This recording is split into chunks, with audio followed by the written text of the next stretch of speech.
blow the system up. I mean, obviously we can't just turn off the spigot on the system we have and then say, hey, everyone in the world should get this new vaccine we haven't given to anyone yet. But there must be some way. You have to prove that this works. And then you've got to go through all of the clinical trials, phase 1s, phase 2s, phase 3, and then show that this particular product is going to be good over a period of years.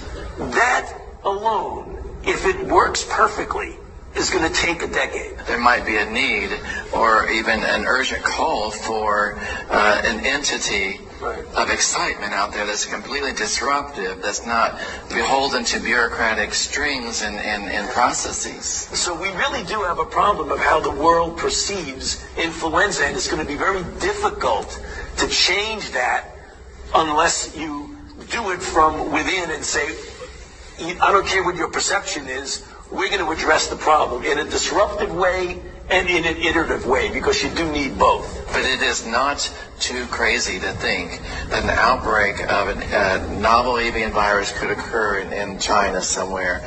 We could get the RNA sequence from that, beam it to a number of regional centers, if not local, if not even in your home at some point, and print those vaccines on a patch and self-administer. It's hard to misinterpret what's being said here. They're essentially outlining the pandemic. Everything we've seen from the last year and a half described right here in this video before it happened.